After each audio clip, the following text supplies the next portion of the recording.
Hello, my name is Luke Parnell. I'm a carver, and I've been carving for around 14 years. And I learned to carve instructional style, but sometimes the stories I tell are hide stories.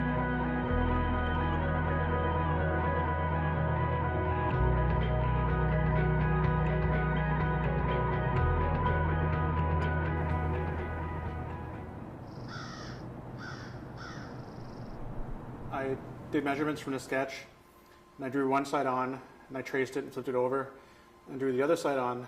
And all while I'm doing that, I'm sort of imagining where I need to start making my cuts, like where I need to start making my chainsaw cuts. And even though I'm drawing, I'm always thinking about how the sculpture is going to look inside the pole. So like a lot of these details I'm going to be cutting right off when I start roughing out, but I need to draw it just so I can sort of imagine it in the wood. The piece that I worked on for this video is called Storytellers Have Big Mouths.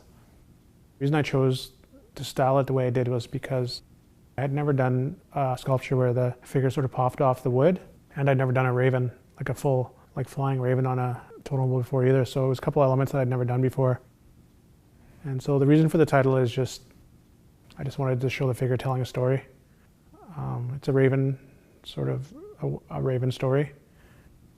Haven't really decided which story yet, but that's not really important. The idea isn't so much important what story he's telling, it's about the fact that he keeps telling these stories. And it sort of comes from something an elder told me once, where he said that the reason they tell the same stories over and over again is so that we remember. And so that's sort of the idea behind it.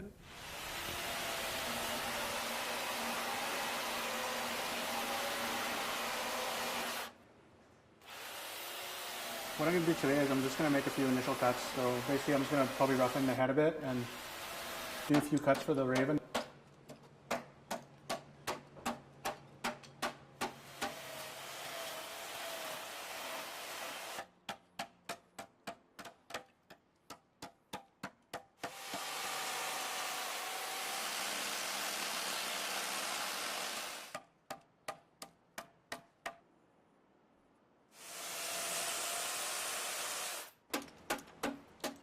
Carving stages are basically coming up with an idea. It can come from anywhere, whether it's telling a traditional story or maybe you're just doing a four-crest pole.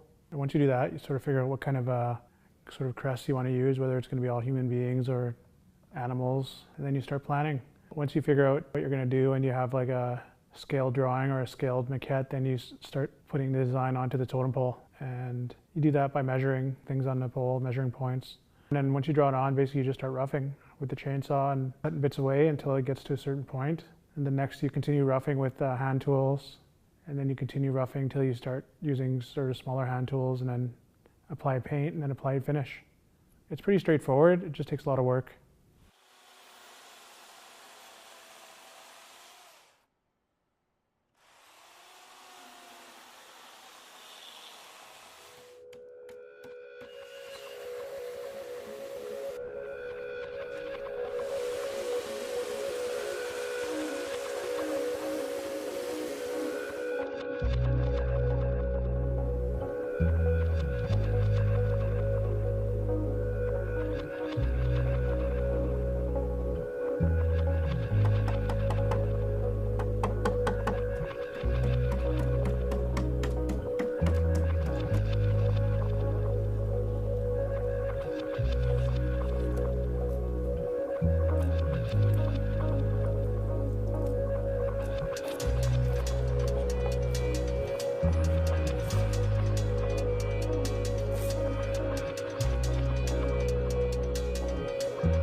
You hollow out the back of a totem pole because it helps it dry or season a little more evenly.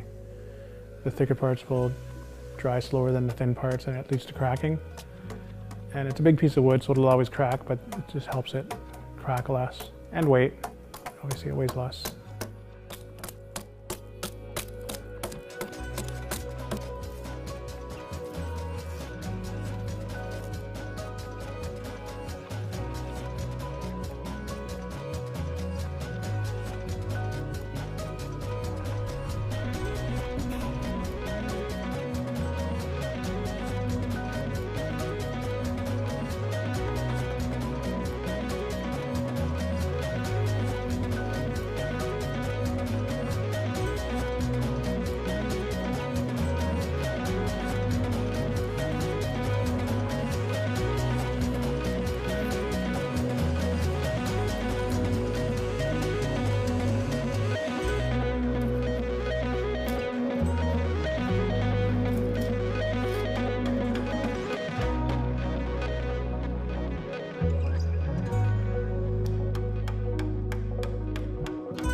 My work is carved a little deeper than traditional haida, but a lot of the haida carvers nowadays carve pretty deep. If you looked at an old haida totem pole, a lot of times the figures will only be about 2 or 3 inches deep. So the carver won't carve any deeper than that. So it's a little bit more round than like Shimshan or Nishka carving, where the old totem poles are more humanistic. And so they carved a lot deeper so that the figures look a bit more human. Like the arms and the legs, have fingers and they're sort of shaped like a human figure.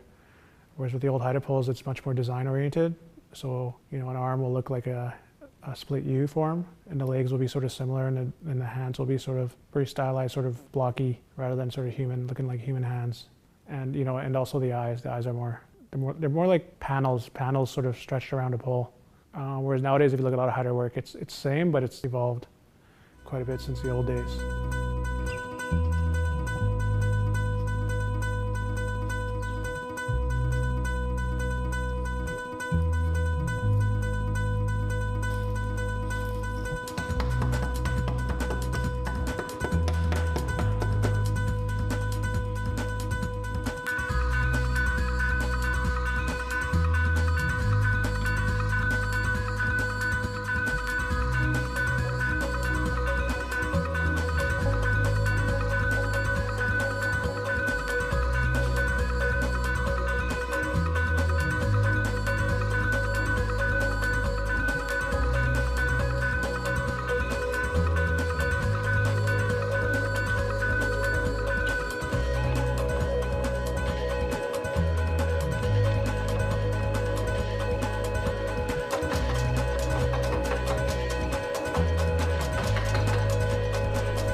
Once I'm finished carving the totem pole, I am going to be working on a few smaller projects.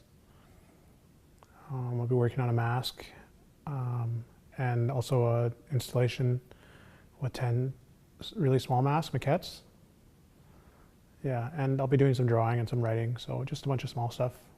And I'm also working on like an 8-panel sequential narrative, which isn't such a small project, but I'm not sure if I'll get to that right away.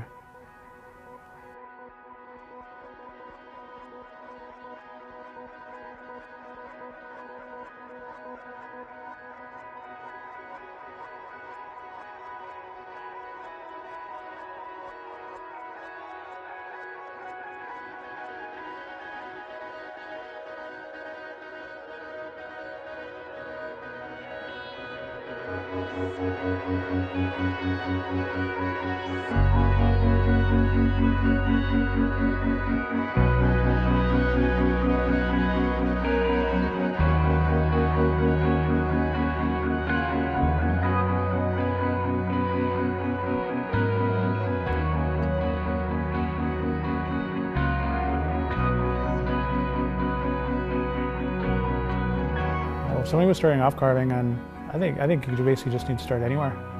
Like if you're working on your own, then I would recommend you start with a mask and just dive right in. But if you're apprenticing and the person you're apprenticing with is working on a totem pole, then just do whatever you're told. Dive in and just try not to cut yourself.